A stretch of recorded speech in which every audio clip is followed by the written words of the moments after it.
Praise the Lord. இயேசு கிறிஸ்துவின் இனிய நாமத்தில் வாழ்த்துக்கள்.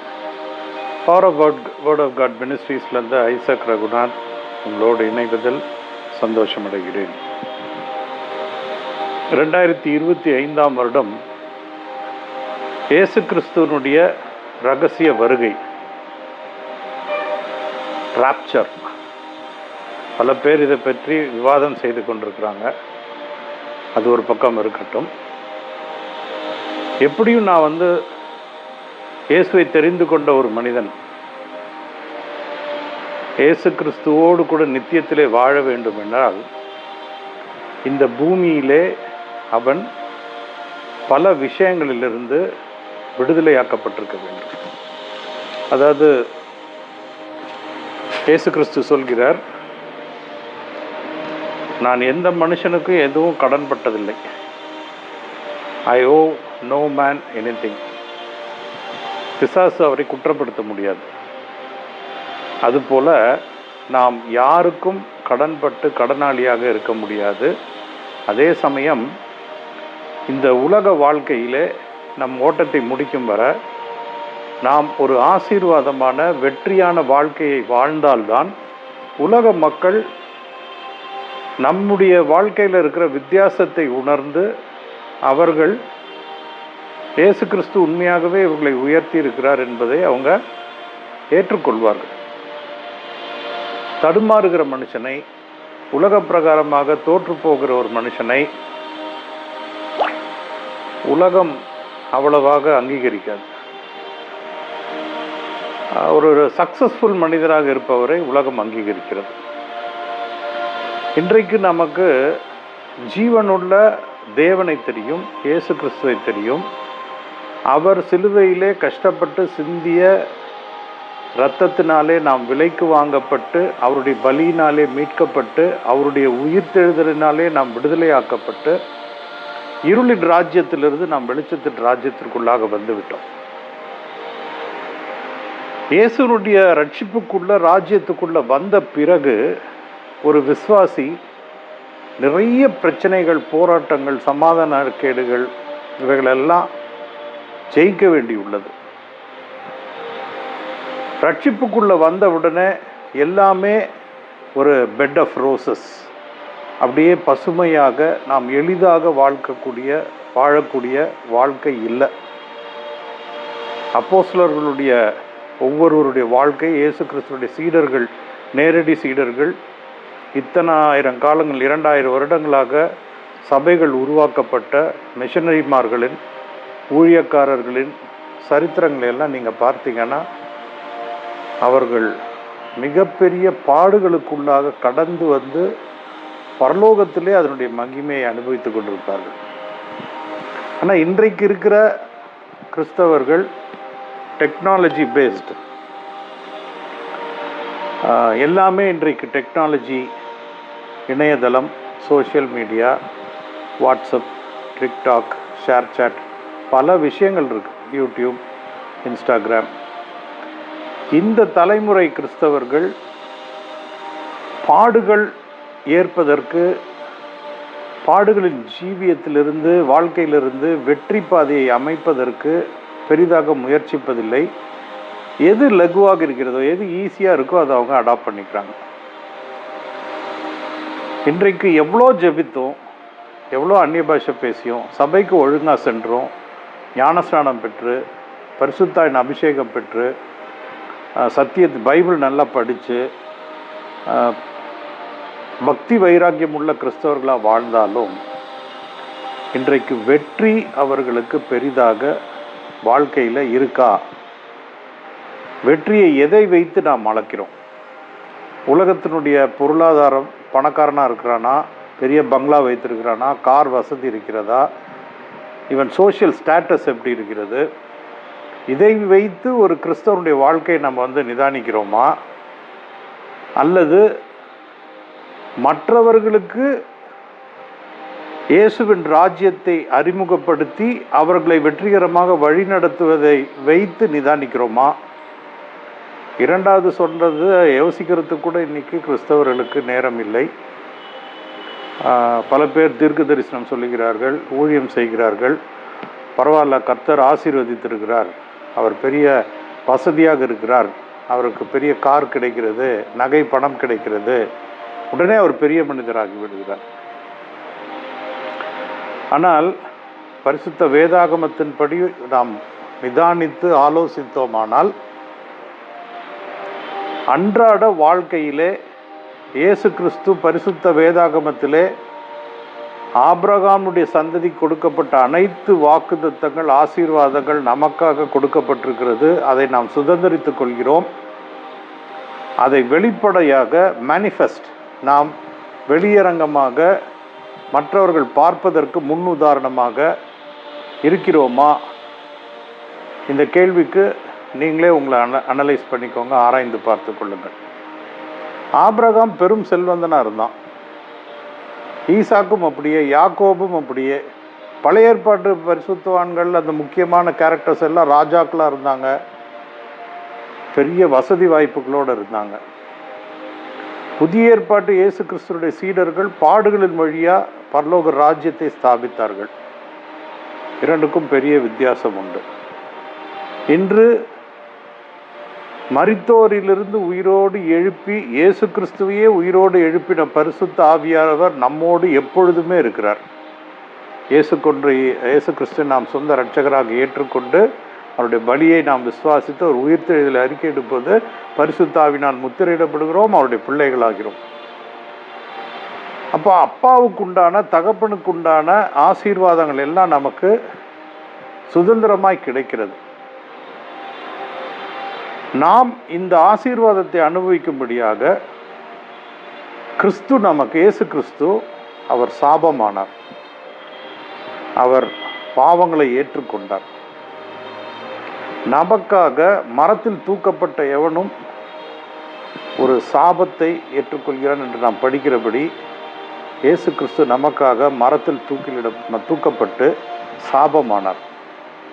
இப்போ இயேசு கிறிஸ்துவே நமக்காக சாபமானார் என்றால் நாம் ஏன் ஜெபித்தாலும், அந்நிய பாஷையை பேசினாலும், சபைக்கு ஒழுங்காக சென்றாலும், ஊழியத்திலே உண்மையாக இருந்தாலும், பல விஷயங்களில் தசமபாகத்தில் காணிக்கையில் உண்மையாக இருந்தாலும் பெரிய ஆசீர்வாதமாக ஏன் வாழ முடியவில்லை? அதற்கு விளக்கம் பரிசுத்த வேதாகமத்தின்படி சில ஆதாரங்களை உங்களுக்கு நான் வைக்க விரும்புகிறேன்.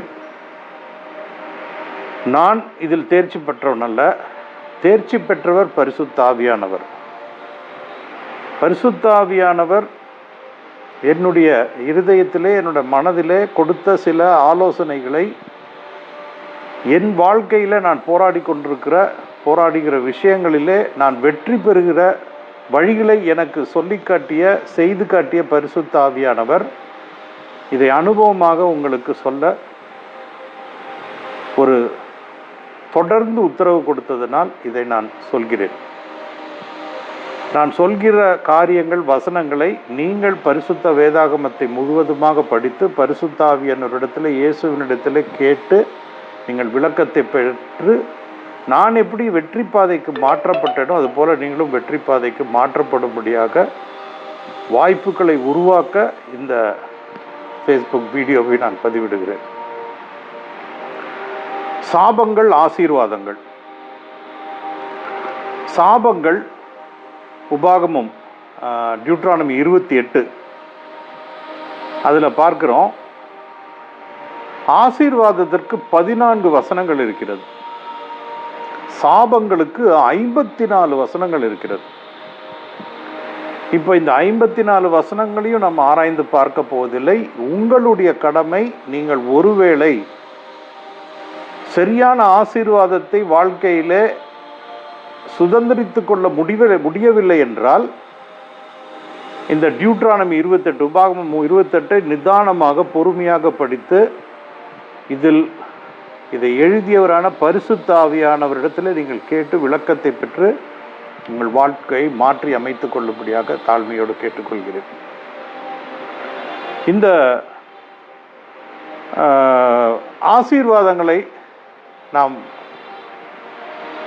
அதற்கு எதிரான சாபங்களை முக்கியமாக ஒரு 7 விஷயங்களை இந்த வேளையிலே நான் உங்களோடு பகிர்ந்து கொள்ள விருப்பப்படுகிறேன்.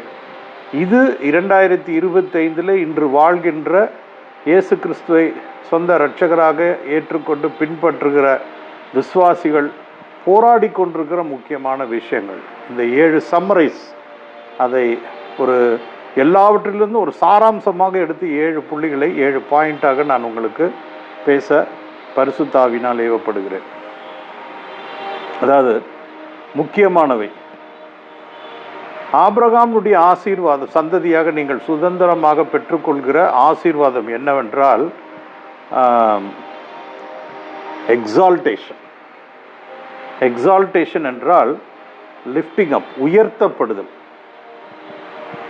இந்த பூமியிலே நீங்கள் வாழும் பொழுது ஆண்டவராகிய இயேசு கிறிஸ்து உங்களை உயர்த்துவார். உயர்த்துவார் என்றால் எல்லா நிலையிலும் நீங்கள் உயர்த்தப்படுவீர்கள். சமூக அந்தஸ்து, பேர், புகழ், இவைகள் எல்லாற்றிலும் நீங்கள் உயர்த்தப்படுவீர்கள். இதற்கு நேர் எதிர் நீங்கள் அவமானப்படுதல். இயேசு கிறிஸ்துவுக்காக சுவிசேஷத்தை, நற்செய்தியை அறிவித்து அவமானப்படுவது வேறு விஷயம்.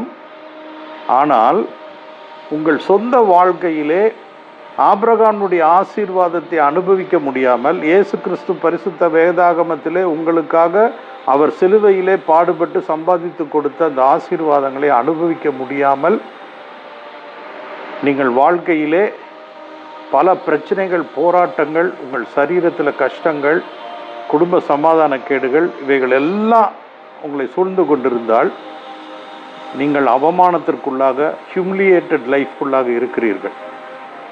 இது ஒரு சாபம். ஆபிரகாமுடைய ஆசீர்வாதம், வாக்குத்தத்தம், ஆபிரகாம் கொடுக்கப்பட்ட வாக்குத்தத்தம் உங்களுடையதாக இருக்கும் பொழுது நீங்கள் உயர்த்தப்படுவீர்கள். ஆனால் சாபத்துக்குள்ளாக நீங்கள் சிக்கிக்கொண்டிருந்தீர்கள் என்றால் நீங்கள் அவமானப்பட்டு கொண்டே இருப்பீர்கள். இயேசு கிறிஸ்துவின் நற்செய்தியை சொல்வதனால் வருகிற அவமானம் அல்ல, உங்கள் வாழ்க்கையிலே தொடர்ந்து வருகிற அவமானங்கள். அப்படி என்றால் நிச்சயமாக தெரிந்து கொள்ளுங்கள், நீங்கள் ஏதோ ஒரு சாபக்கட்டுக்குள்ளாக இருக்கிறீர்கள். உடனே உங்களுடைய கேள்வி என்ன? இயேசு கிறிஸ்து எனக்காக சிலுவையிலே சாபமானார், எல்லாவற்றையும் சுமந்து தீர்த்தாரே. அதற்கு பதில், நீங்கள் ஆவியிலே ரட்சிக்கப்பட்டிருக்கிறீர்கள். உங்கள் ஆவி ரட்சிக்கப்பட்டிருக்கிறது. உங்கள் மனதும், உங்களுடைய ஆன்மாவும், உங்களுடைய சரீரமாகிய உடம்பும் இன்னும் மகிமை பெறவில்லை. விழுந்து போன ஆதாமுடைய வித்தினால் உருவாக்கப்பட்ட நீங்கள், ஆதாமுடைய பாவத்தினாலே உங்கள் உடம்பும் மனதும் உருவாக்கப்பட்டிருக்கிறது. இயேசுவை ஏற்றுக்கொண்டதினாலே நீங்கள் ஆவியிலே மறுபடி பிறந்து கிறிஸ்துவோடு கூட இருக்கிறீர்கள். அப்பொழுது இந்த சரீரத்திலும் மனதிலும் சாபங்கள் நிச்சயமாக உங்களை தாக்கக்கூடும். தொடர்ந்து அது ஏன் எப்படி ஜெயிப்பது என்பதை பற்றி பார்ப்போம். முதலாவது நாம் ஆசீர்வாதம், அதற்கு நேர் எதிரான அவமானம். அவமானம் நற்செய்தி சொல்வதனால் வருகிற அவமானம் அல்ல, உங்கள் வாழ்க்கையிலே நிறைய விஷயங்களில் நீங்கள் அவமானப்படுதல். அடுத்து டியூட்ரானமி 28, உபாகமம் 28வது அதிகாரத்திலே உள்ளிருக்கிற அந்த அதிகாரத்திலே முக்கியமாக 7 புள்ளிகளை நாம் பார்க்க பார்க்கிறோம். 7 ஆசீர்வாதங்களையும் அதற்கு எதிரான சாபங்களையும் பார்க்க போகிறோம். முதலாவது ஆசீர்வாதமும் அவமானமும் பார்த்தோம். இரண்டாவது ரீப்ரொடக்டிவ்னஸ், அதாவது உங்களுடைய சந்ததி உருவாக்கப்படுதல். ஆபிரகாமுடைய சந்ததி உருவாக்கப்படக்கூடிய ஆசீர்வாதம், எதை தொட்டாலும் எதை செய்தாலும் அதிலே ஒரு நல்ல பலன் உண்டாகும். Fruits of every effort. நீங்கள் செய்கிற முயற்சிக்கெல்லாம் நல்ல பலன் கிடைப்பது ஆபிரகாமுடைய ஆசீர்வாதம். இப்பொழுது அதற்கு நேர் எதிரானது பேரன்னஸ். அது ரீப்ரொடக்ஷன், மறுபடி உற்பத்தி செய்தல், ஆசீர்வாதமாய் வாழுதல். அதற்கு நேர் எதிரான சாபம் பேரன்னஸ், வெறுமை. குழந்தையற்ற நிலைமையில் சிக்கிக்கொள்வது, அது ஜென்ம சாபங்களில், நீங்கள் பரம்பரை சாபங்களிலே உங்கள் சந்ததி எங்கோ உங்கள் நிலையில் சிக்கி கொண்டிருக்கிறீர்கள். அதை நீங்கள் விடுவிக்க வேண்டும். அதற்குண்டான வசனங்கள் இருக்கிறது, வழிமுறைகள் பரிசுத்த ஆவியானவர் சொல்லித் தருகிறார். நீங்கள் எதை தொட்டாலும் அது விளங்காமல் போகிறது.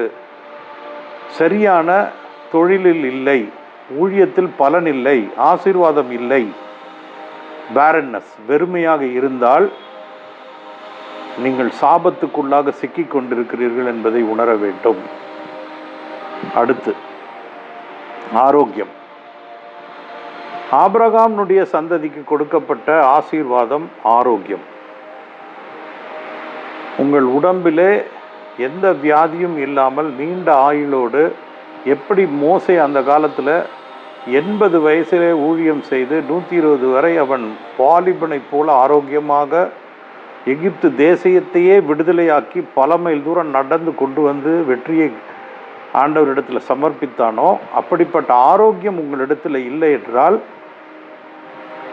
ஒருவேளை உங்கள் வம்சத்திலே, உங்கள் வாழ்க்கையிலே ஏதாவது ஒரு சாபத்தில் சிக்கிக் கொண்டிருக்கலாம்.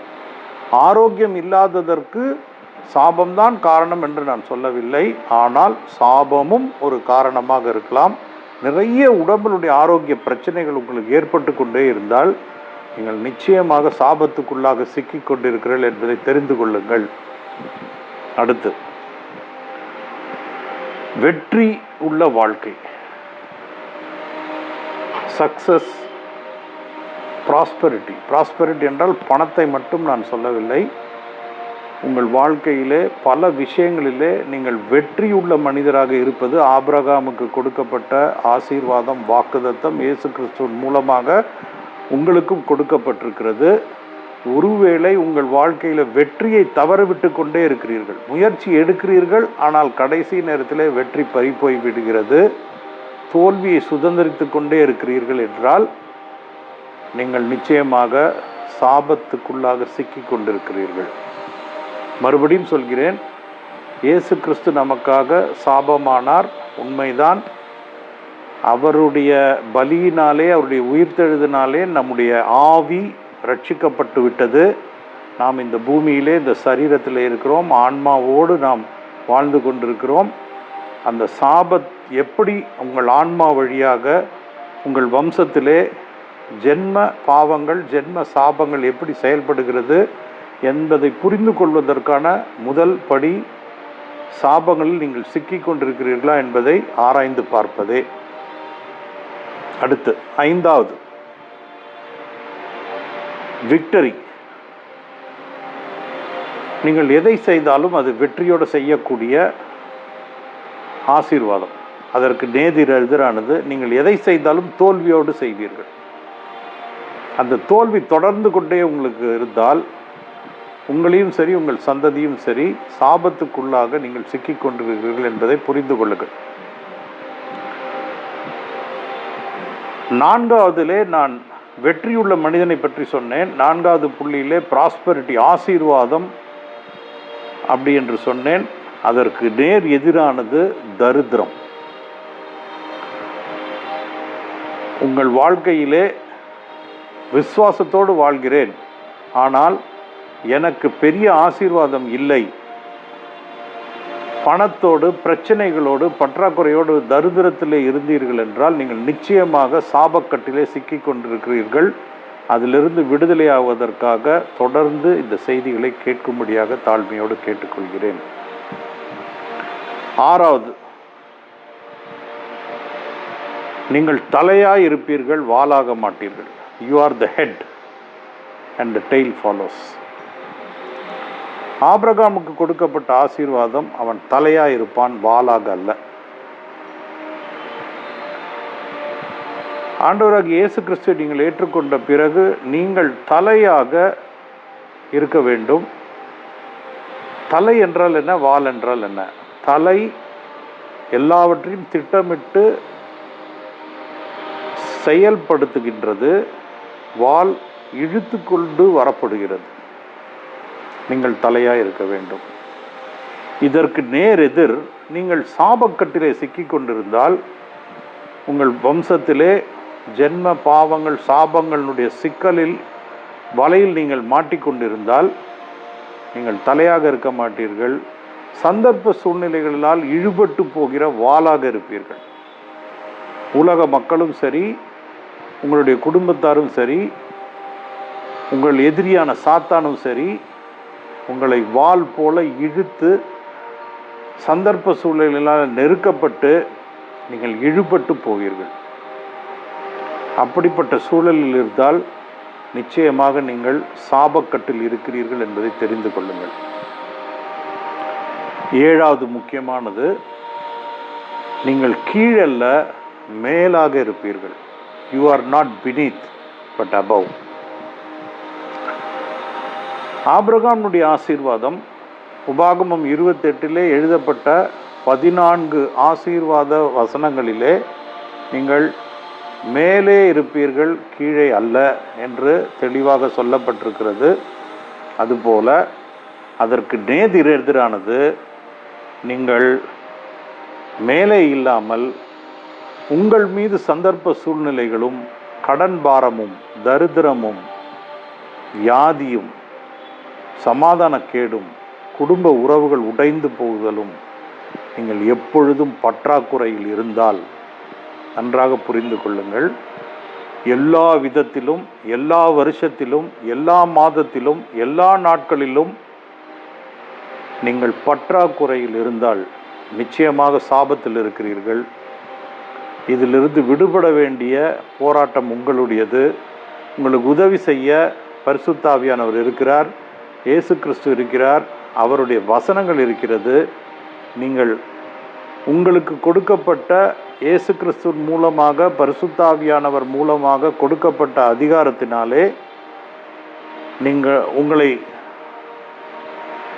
சிக்க வைத்து வலை பின்னப்பட்டு சாபக்கட்டுக்குள் இருப்பீர்களானால், உபாகமம் 28 டியூட்ரானமி 28 நிதானமாக படித்து பரிசுத்த ஆவியானவரிடத்தில் கேட்டு அந்த கட்டுக்களை உடையுங்கள். ஏன் ஆசீர்வாதங்களையும் சாபங்களையும் நான் உங்களுக்கு சொல்லுகிறேன் என்றால், 31 வருடம் ரட்சிக்கப்பட்டு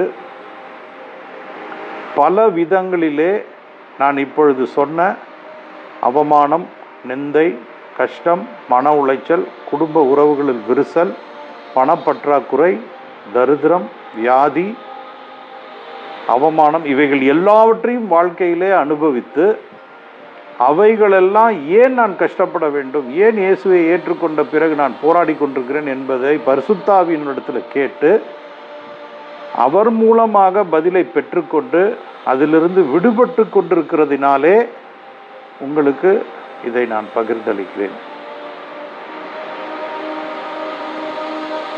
இப்படிப்பட்ட பிரச்சனைகளில் நீங்கள் சிக்குண்டு இருந்தால், எப்படி நான் சாபத்திலே சிக்குண்டிருக்கிறேன் என்று நீங்கள் யோசித்தீர்கள் என்றால், முன்னேற்றமோ வெற்றியோ இல்லை என்றால், ஆபிரகாமுடைய ஆசீர்வாதம் எதுவும் உங்களிடத்தில் பெரிதாக காண்பிக்கப்படவில்லை, காண முடியவில்லை, நீங்கள் அனுபவிக்க முடியவில்லை என்றால், வாட்ஸ்அப்பிலே உங்களுடைய பெயர், உங்களுடைய பிரச்சனைகளை வாய்ஸ் மெசேஜாக தயவு செய்து பகிர்ந்து கொள்ளுங்கள். பரிசுத்த ஆவியானவர் உங்களுக்காக சொல்லுகிற ஆலோசனைகளை நீங்கள் பரிசுத்த ஆவியானவரோடு இணைந்து அதை வெற்றி பெறக்கூடிய வழிகளை எந்த செலவும் இல்லாமல் பண மகிழ்ச்சியோடு உங்களுக்கு நான் பகிர்ந்து கொடுக்கிறேன். இயேசுவின் நாமத்தில் ஆசீர்வாதங்கள்.